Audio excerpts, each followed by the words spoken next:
Todo empezó porque reservé mal una habitación. Fue un error estúpido. En lugar de reservar en el Hotel Gran Vía, como siempre, marqué sin querer el Gran Hotel Vía. Un nombre casi idéntico, misma calle, 4 estrellas, pero otro edificio. Ni me di cuenta hasta que llegué con la tarjeta de empresa en la mano y el recepcionista me miró como si yo fuera tonto. No, señor, usted tiene reserva en el hotel de al lado. Me reí, pedí disculpas y crucé la calle. Pensé que sería solo una anécdota para contar en la oficina. Lo que no sabía es que ese maldito error me iba a cambiar la vida entera. Cuando entré en el hotel correcto, aún era temprano. Subí al ascensor con 2 tipos trajeados que hablaban de fútbol y bajé en el segundo piso. Habitación 209. Era un viaje rápido por trabajo, apenas una noche, revisión de instalaciones para una empresa de climatización en Madrid. Nada fuera de lo común. Pero cuando pasé por delante de la habitación 207, escuché una voz familiar. No una cualquiera. Era la de Carmen, mi mujer. Me detuve. Pensé que era mi cabeza jugándome una mala pasada. Pero la voz se repitió, esta vez más baja, casi un susurro. Y luego, la risa. Esa risa suya, tan reconocible, que siempre soltaba cuando se sentía cómoda. O seducida. Miré la puerta. Cerrada, claro. Me quedé ahí, quieto. El pasillo estaba desierto. En ese momento, si alguien me hubiera visto, habría pensado que estaba esperando el ascensor o leyendo el número de la habitación. Pero yo solo escuchaba. 2 voces. La de ella y la de un hombre. Riendo. Bajito. No sé cuánto tiempo estuve parado. Podrían haber sido 5 segundos o 5 minutos. Hasta que escuché lo que terminó de congelarme, mi nombre. Javi nunca lo sabrá, dijo ella. Si supiera que estamos aquí, se moriría. Tuve que apoyar la mano contra la pared para no caerme. Mi mujer. En un hotel. En la misma ciudad en la que yo tenía una reunión. En la habitación 207. Riéndose. Diciendo mi nombre. La sangre me bajó de golpe a los pies. No por el qué, sino por el cómo. Por la casualidad absurda de haber reservado mal. Si no lo hubiera hecho, nunca lo habría sabido. Jamás. El ascensor hizo un din a lo lejos. Me giré, como un ladrón, y me metí rápido en mi habitación. Cerré la puerta con llave, me senté en la cama y me quedé mirando la moqueta marrón durante media hora sin moverme. Aún no lo sabía todo. Pero ese momento, ese sonido apagado de su risa detrás de una puerta que no era la mía, fue el principio de todo. Y lo peor es que, en ese instante, todavía la amaba. No dormí esa noche. Ni siquiera me tumbé. Me pasé horas sentado en la silla de la habitación, mirando el reloj, pensando en cada detalle de los últimos 3 meses como si estuviera reconstruyendo una escena de crimen. Cada llamada que hizo desde el coche, cada reunión que acababa más tarde de lo normal, cada excusa. Todo encajaba demasiado bien. No necesitaba ver nada más, no necesitaba pruebas, no tenía que ver mensajes ni revisar llamadas ni seguirla con una cámara. La tenía a 3 metros de distancia, en otra habitación, repitiendo exactamente lo que las mujeres infieles hacen cuando creen que están seguras. Su voz, su risa, el nombre del hombre que le daba lo que, supuestamente, ya tenía en casa. Era suficiente. Lo único que no tenía era su rostro mientras lo decía. Y eso, por extraño que parezca, me dolía más. A las 6 de la mañana escuché la puerta de la habitación 207 abrirse. El sonido fue suave, como si intentaran no hacer ruido. Me acerqué despacio a la mirilla de mi puerta. Ella salió primero. Llevaba el mismo vestido que usó en la cena del aniversario de mi empresa. El que se suponía que reservaba para ocasiones especiales. Llevaba el pelo recogido de forma rápida, como si no le hubiese importado mucho su aspecto al salir. En la mano llevaba el móvil y la tarjeta del hotel. El tipo que salió detrás de ella no lo reconocí al instante. Moreno, unos 35, camisa blanca arrugada y cara de no haber dormido nada. No hablaban. Solo caminaron juntos hacia el ascensor. Ella ni siquiera miró hacia los lados. Como si nada de lo que había ocurrido importara. Como si no pudiera imaginar que su marido estaba ahí, viéndola, sintiendo que todo se había terminado antes de que pudiera decirlo en voz alta. No lo seguí. No bajé corriendo a pedir explicaciones. No monté una escena en el hall del hotel. No dije ni una sola palabra. Simplemente cerré la puerta de nuevo y me senté. Me dolía el estómago como si llevara días sin comer. Pensé en irme al coche y desaparecer, pero aún tenía la reunión del cliente a las 10. Fui como si nada. Hablé de sistemas de refrigeración con la cabeza en otra parte. Firmamos el contrato. Me dieron la mano. Me felicitaron por la presentación. Y yo, como un idiota, sonreí. Nadie sospechó nada. Volví a casa esa misma tarde. Carmen llegó a las 7, como siempre. Llevaba otra ropa, claro. Me dio un beso en la mejilla sin emoción. Me preguntó qué tal el viaje. Le dije que bien. Me preguntó si dormí en el mismo hotel de siempre. Le dije que sí. Me ofreció una cerveza. Le dije que no. Cenamos en silencio, viendo las noticias. Se rió con un chiste del presentador. Yo no la miré. Y así, como si nada hubiera pasado, pasó la primera noche después de saberlo todo. Durante los días siguientes no cambió su comportamiento. Seguía saliendo a la misma hora, llegaba a la misma hora, decía las mismas frases. Yo empecé a anotar cosas. No como un loco obsesionado, sino como alguien que quiere entender cómo una persona puede mentirte durante semanas mirándote a los ojos sin que tú lo notes. Apunté cuando decía que tenía reuniones, cuánto tardaba en ducharse, qué ropa usaba, cuando miraba el móvil. Descubrí que los miércoles salía una hora antes de lo normal con la excusa de ir a una gestoría externa que, según ella, estaba echando una mano con unos papeles de un cliente grande. Nunca lo había mencionado antes.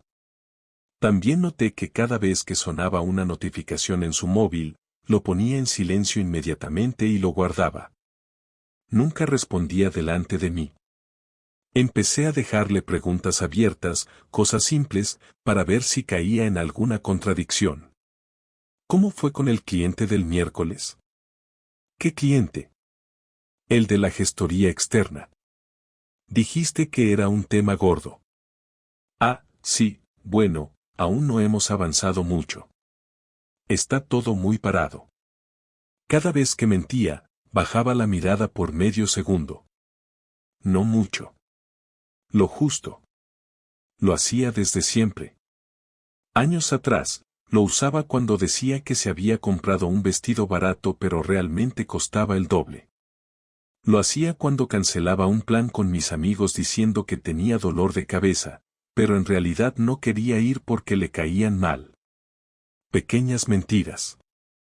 Ahora era distinto. Ahora esa pausa de medio segundo era una confirmación de todo. Decidí no actuar de inmediato. Lo fácil habría sido gritarle, echarla de casa, pedir explicaciones, escupirle en la cara lo que vi, lo que oí, lo que sospechaba. Pero no quería eso. No quería el caos. Quería que doliera. Quería que sintiera lo mismo que yo sentí en ese pasillo de hotel, frente a una puerta cerrada. Quería prepararlo todo, cada movimiento, para que no pudiera escapar con frases fáciles ni con disculpas huecas. Necesitaba verla derrotada.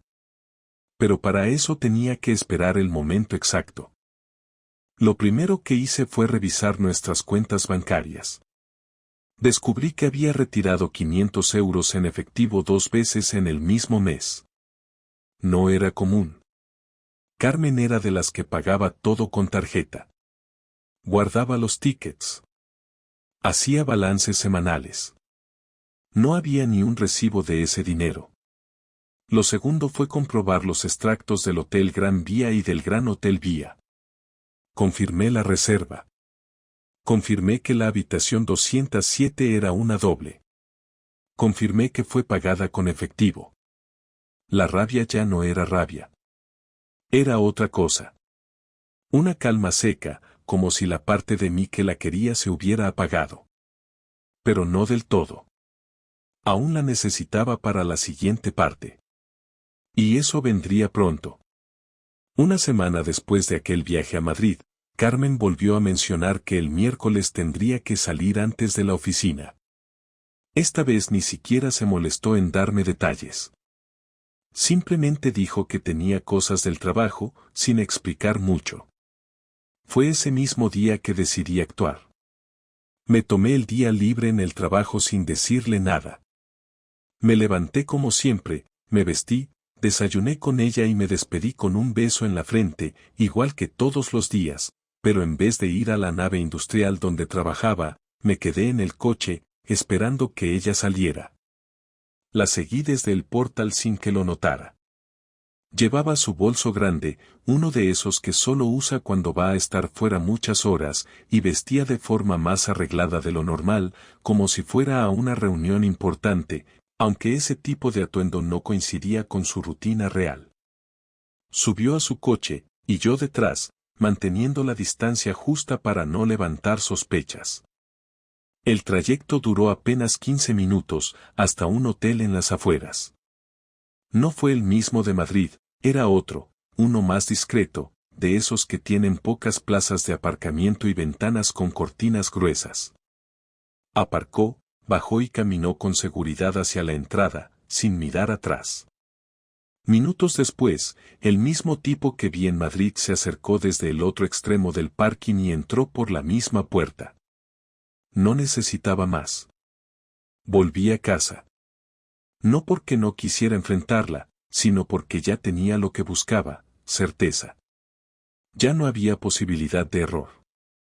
No era una sospecha, no era un malentendido. Era una traición confirmada. Me senté en la mesa de la cocina y abrí el portátil. Durante 2 horas, imprimí documentos, saqué capturas de movimientos bancarios, preparé una carpeta con todo lo que sabía. Al final del paquete, metí una nota escrita a mano, sé todo. No intentes negarlo. Después la guardé en el cajón de mi mesita de noche. No era el momento todavía. Quería la confrontación, pero en mis términos. A la noche llegó tarde, como era de esperar. Yo estaba viendo una película vieja en el salón cuando entró. Se acercó, me dio un beso en la cabeza, y fue directo a ducharse. Salió del baño en pijama, actuando como si nada. Se sentó en el sofá conmigo, fingiendo interés por lo que veía en la pantalla. ¿Qué has visto hoy?, preguntó, como si le importara de verdad. Una comedia tonta, nada importante, respondí, manteniendo el tono neutro. ¿Qué tal el trabajo? Normal. Poco movimiento. Mañana tengo que ir al centro. ¿Te viene bien que me lleve el coche? Claro. La conversación murió ahí. Yo no dejé de observarla. Tenía la mirada limpia de culpa. O al menos eso quería transmitir. Se había vuelto buena en eso. Lo peor era que, mientras más lo fingía, más me daban ganas de destrozarle esa calma. Pero no aún. El viernes invité a cenar a mis cuñados, sus 2 hermanas, para preparar el terreno. Carmen se sorprendió un poco, pero aceptó sin oponerse. Cocinamos juntos. Fue una velada tranquila, al menos en apariencia. Hablaron de cosas banales, del trabajo, de la familia. Yo sonreía y respondía cuando me tocaba. Pero por dentro ya lo estaba planeando todo. Sabía que una de ellas, Lucía, era muy cercana a Carmen, más que la otra. Y sabía que si alguien podía sacarle información, sería ella. Después de la cena, me ofrecí a lavar los platos solo. Carmen y sus hermanas se fueron al balcón a tomar algo. Yo solo alcancé a oír fragmentos de la conversación, pero fue suficiente. Lucía le preguntó si estaba bien, si notaba algo raro entre nosotros. Carmen se rió y dijo que no, que todo estaba bien, que yo estaba más tranquilo últimamente. Incluso comentó que me notaba más comprensivo. Quise reírme, pero solo seguí fregando como si nada. Era increíble cómo la seguridad crecía en ella a medida que su mentira tomaba fuerza. No tenía ni idea de lo que estaba por venir. El sábado por la tarde le pedí que habláramos. Lo dije con calma, sin levantar sospechas. Se sentó en el sofá y yo traje la carpeta que había preparado. La puse sobre la mesa, la abrí y empujé los papeles hacia ella. ¿Qué es esto?, preguntó, mirando sin tocar. Léelo. ¿De qué va esto, Javier? Léelo. Lo hizo. Su expresión cambió al instante. No dijo nada al principio. Solo pasaba las páginas, viendo las copias, los movimientos, los registros de reservas. Cuando llegó a la nota manuscrita, la leyó sin levantar la vista. Luego me miró. No dijo lo siento. No lloró. No gritó. Solo preguntó. ¿Desde cuándo lo sabes? Desde Madrid. Entonces, todo este tiempo has estado, ¿qué? ¿Jugando a ver cuánto aguantaba? Estaba esperando que tuvieras el valor de decirme la verdad. ¿Y ahora qué? Eso depende de ti. Yo ya no quiero seguir con esta farsa. Ella guardó silencio durante varios segundos. Javi, no quería que pasara así. ¿Y cómo querías que pasara? ¿Con una carta en la cocina? ¿Con una conversación después del postre? ¿Querías que lo supiera sin que tú tuvieras que decirlo? Fue un error. Todo esto fue un error. No sé por qué lo hice. Sí sabes. Pero no me importa. Solo quiero que te vayas. No dijo nada más. Se levantó, fue al dormitorio y empezó a meter cosas en una mochila. No lloró. No suplicó. No intentó explicarse.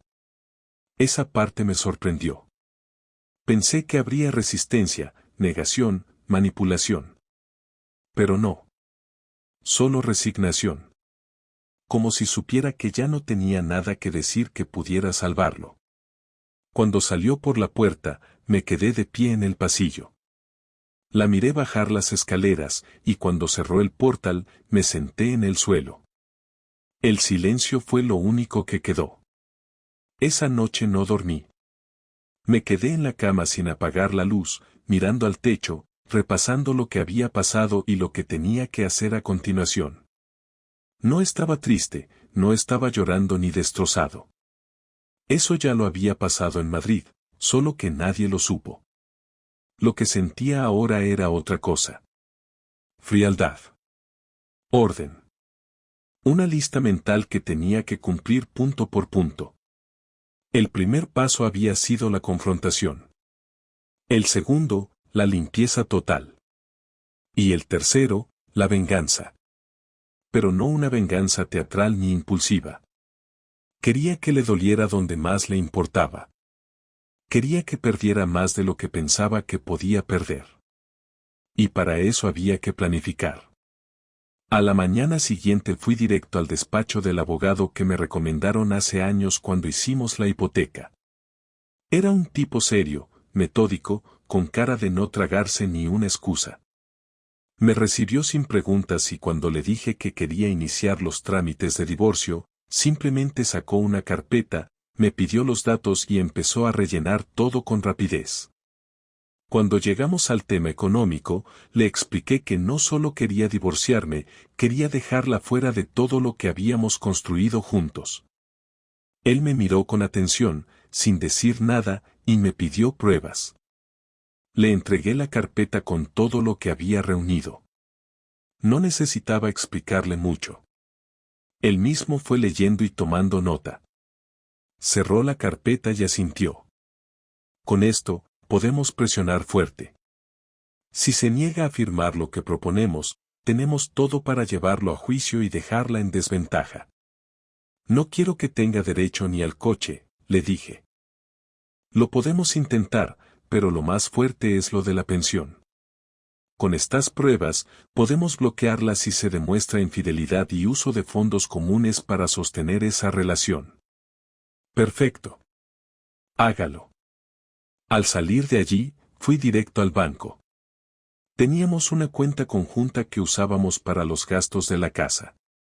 También teníamos una cuenta de ahorro que habíamos construido durante años, y una tercera a la que solo yo tenía acceso, donde guardaba mis pagos extra y algunas comisiones en negro. Lo primero que hice fue vaciar la cuenta conjunta, dejándolo justo para pagar el mes actual.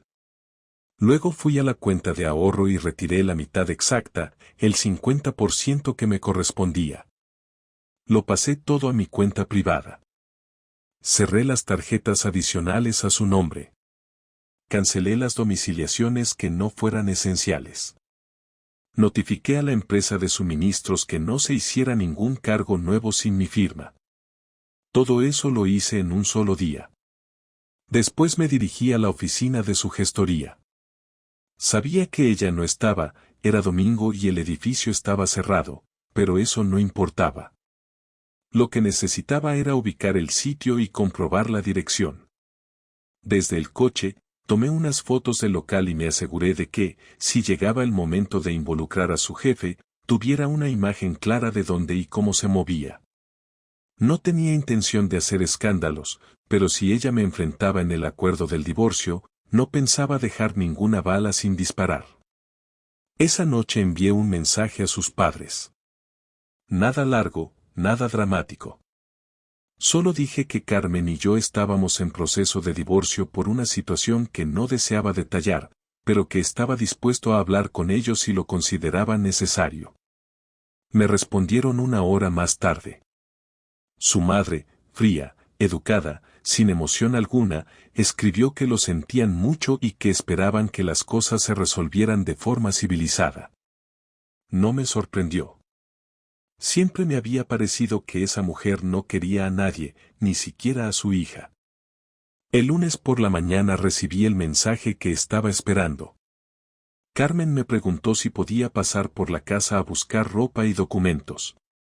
Le dije que sí, que iría yo mismo a abrirle la puerta. Lo hice a propósito. Quería estar ahí. Quería verla otra vez, pero no como esposo, sino como alguien que ya no tenía nada que perder y estaba dispuesto a destruir su orgullo. Llegó puntual. Tocó el timbre como si no supiera si debía hacerlo. Le abrí sin hablar. Llevaba el rostro limpio, sin maquillaje, con ojeras. No había dormido bien, eso era evidente. Entró sin pedirme permiso, como si aún tuviera derecho sobre esa casa. La vi mirar a su alrededor, como si buscara algo familiar. Nada había cambiado. Solo el ambiente. Solo yo. Subió al dormitorio, abrió el armario, empezó a llenar una bolsa con ropa y papeles. Yo no dije nada. Me quedé en el pasillo. Cuando terminó, bajó con la bolsa colgada al hombro. Me miró, esperando que yo dijera algo. Pero no dije nada. ¿Vas a quedarte callado todo el tiempo? Me preguntó. ¿Qué quieres que diga?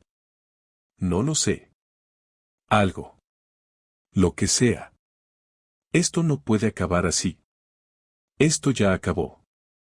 Tú también cometiste errores, Javier. No me mires como si yo fuera la única que hizo daño. ¿Me estás comparando una infidelidad con lo que sea que creas que yo hice mal? No estoy justificando nada. Solo digo que no soy la única responsable de que esto haya terminado. Tienes razón. La culpa es mía por no haber visto antes con quien me había casado. No respondió. Bajó la mirada. Se quedó unos segundos sin moverse, luego caminó hacia la puerta. Justo antes de salir, se giró. ¿Te vas a quedar con todo? Sí. ¿No piensas dejarme nada? Te dejo tu nombre. El resto no te pertenece. Salió sin cerrar la puerta del todo. La cerré yo, con llave. Y por primera vez en semanas, sentí un poco de calma.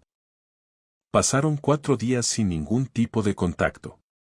No llamadas, no mensajes, nada. Yo seguía con mi rutina como si nada hubiera ocurrido, y lo cierto es que en apariencia todo se sentía más ligero.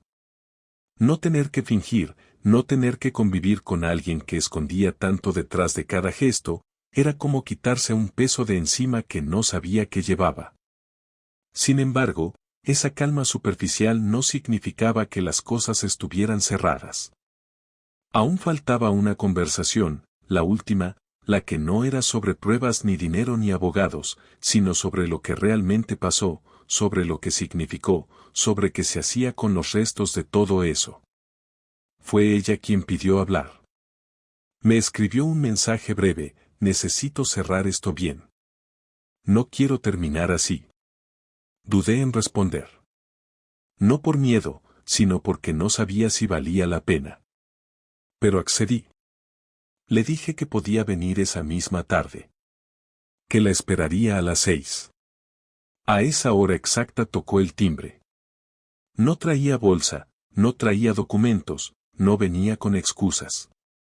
Solo estaba ella, con cara de cansancio y esa mirada que usan las personas cuando ya no están defendiendo nada, cuando saben que el juicio terminó y solo queda escuchar la sentencia. Entró sin que le ofreciera asiento. Caminó hasta el salón, se sentó en el borde del sofá y me esperó. Yo me senté frente a ella, en el sillón que siempre usé, el que ella decía que era solo mío porque odiaba su dureza. Nos quedamos en silencio unos segundos. Yo no pensaba hablar primero. Y ella lo entendió. Quería entender qué pasó. Pero ya no, dijo, sin rodeos. Ya no quiero explicártelo. Ya no sé ni si tiene sentido. ¿Entonces para qué viniste? Porque pensé que teníamos que hablar sin gritos. Sin reproches. Como dos personas que compartieron algo importante. Compartimos una mentira, Carmen. No, Javier. No todo fue mentira. ¿Me vas a decir que me querías? Sí. ¿Y eso qué significa? Que si uno quiere, puede traicionar igual. No te estoy pidiendo que lo justifiques. Estoy diciendo que no todo fue falso. Que lo nuestro fue real, durante mucho tiempo. Y que lo que hice no borra todo lo que fuimos. Lo que hiciste lo borra todo. Borró todo lo que yo sentía. Lo hizo en el momento que escuché tu voz detrás de una puerta que no era la nuestra. Fue en Madrid, ¿no? Sí. ¿Y no me dijiste nada? ¿Qué quería decirte? ¿Qué me dolía tanto que no podía ni gritar? ¿Qué estaba tan destrozado que fingí que no había pasado nada solo para que tú no notaras que te estaba mirando como si fueras otra persona? Ella bajó la mirada, se frotó las manos, nerviosa. No contestó. Solo respiró hondo y siguió hablando. No me enamoré de él, si eso te importa. Solo me sentía vacía. No contigo. Conmigo misma. Me sentía invisible, como si los días pasaran y yo no estuviera en ellos. Y pensaste que acostarte con otro te iba a devolver las ganas de existir. No fue solo eso. Fue todo. El trabajo, la rutina, la casa, yo. Me sentía fuera de lugar. Y cuando empezó, no supe cómo pararlo. Lo juro. Sí supiste. Lo mantuviste en secreto. Te volviste experta en disimular, en callar, en mirarme a los ojos mientras pensabas en él. No fue así. Fue exactamente así. Tú tenías dos vidas y en una yo no existía. Volvió a guardar silencio. Esta vez, sin moverse. Ni siquiera parpadeaba. No me importa lo que pienses ya, dije, sin levantar la voz. No vengo a escucharte para perdonarte, ni para entenderte. Solo quería saber si tenías algo que decir que no fuera una excusa. No tengo excusas. Solo tengo arrepentimiento. No por haber terminado. Sé que esto no tenía futuro después de lo que hice. Pero sí me duele cómo terminó. Me duele que todo lo bueno quede manchado por un error. No fue un error. Fue una decisión. Vale, fue una decisión. Pero fue una mala. Lo sé. Y te juro que no lo hice para herirte. Simplemente no supe cómo enfrentarme a lo que sentía. Lo hiciste de la peor forma posible. Si hubieras querido ser honesta, lo habrías dicho. Pero no. Preferiste esconderlo hasta que te descubrieran. No lo cortaste. No te alejaste. Solo seguiste. Porque soy cobarde. No, Carmen. No eres cobarde. Eres egoísta. Querías todo.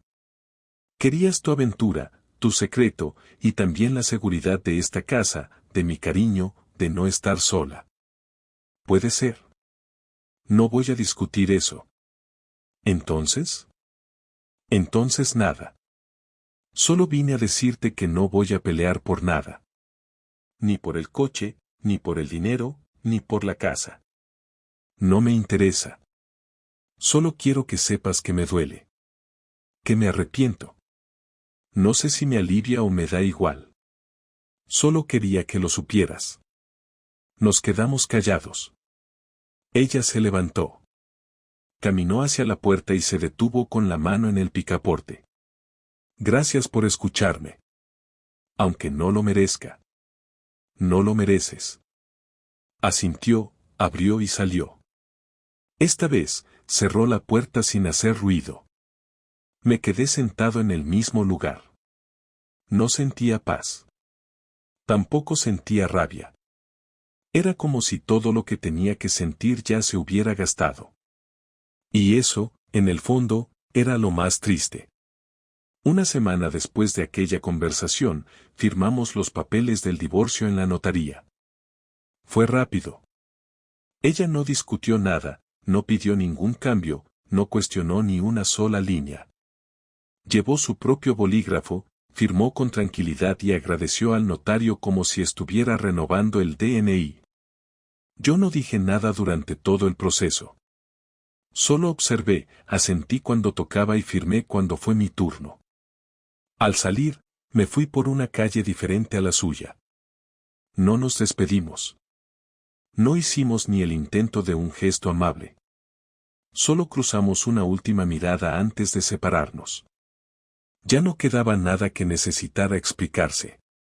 Los días siguientes fueron extraños. No porque la extrañara, sino porque todo el silencio que ella dejó fue ocupado por mi propia voz. Empecé a recordar momentos al azar, escenas que antes creía importantes y ahora no significaban nada. Una vez me llevó un café al trabajo sin que se lo pidiera y me pareció un detalle bonito. Otra vez canceló un plan con sus amigas para quedarse conmigo cuando tuve fiebre. Pensé que eso era amor, pero ahora entendía que esas cosas no pesan cuando alguien decide irse por otro camino. No borré fotos, no cambié muebles, no hice rituales estúpidos para empezar de cero. Simplemente seguí con mi vida como quien se saca una espina sin dramatismo. Me levantaba, me duchaba, desayunaba solo, trabajaba, y por las noches cocinaba lo justo. Nadie me esperaba, nadie me hablaba sin que yo preguntara primero. Pero al menos todo era real. A veces me preguntaban por ella. Gente del trabajo, algún amigo despistado, un primo que no sabía nada. Todos recibían la misma respuesta. Nos separamos. Si alguien preguntaba por qué, decía simplemente por motivos personales. Ninguno insistía. Ninguno quería entrar en detalles. Era curioso cómo la gente evitaba hablar de lo que más te dolía, como si el silencio fuera una forma de respeto. Yo no necesitaba compasión. Solo necesitaba que nadie intentara justificar lo que pasó. Un sábado por la mañana recibí un mensaje de Lucía, la hermana de Carmen. Me pedía que nos viéramos a tomar un café. Dudé, pero acepté. Nos encontramos en una cafetería del centro, sin formalidades. Ella llegó antes que yo, ya sentada con su té y una cara de preocupación que no disimulaba. No vengo a hablar por Carmen, me dijo apenas me senté. Solo quería saber cómo estás. ¿Estoy bien? ¿De verdad? Sí. ¿Qué esperabas que dijera? No lo sé. Tal vez que estás roto por dentro y no lo quieres mostrar. Lo estuve. Pero se pasa. No porque deje de doler, sino porque te acostumbras. Carmen no está bien, por si te interesa saberlo. No me interesa. Igual te lo digo. No está bien. Está sola, confundida, y no encuentra cómo recomponerse. No es mi problema. Lucía bajó la vista y tomó un sorbo de su té. ¿La odias? No, y eso es lo peor. Porque si la odiara sería más fácil cerrar todo esto. Entonces, ¿la perdonas? No, y tampoco necesito hacerlo. Aprendí que hay cosas que no se perdonan, pero igual se superan.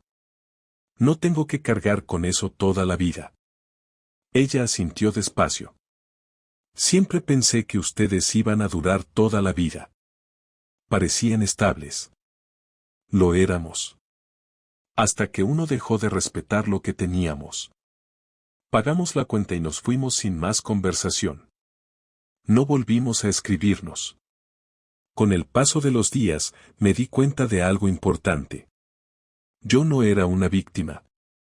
Fui un tipo que confió, que apostó por una relación, que hizo su parte y que terminó recibiendo una puñalada. Pero no por eso quedaba condenado a vivir amargado o desconfiado.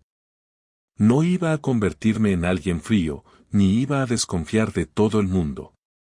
Simplemente había aprendido que nadie está exento de que lo traicionen, y que cuando pasa, lo único que uno puede controlar es cómo se sale de eso.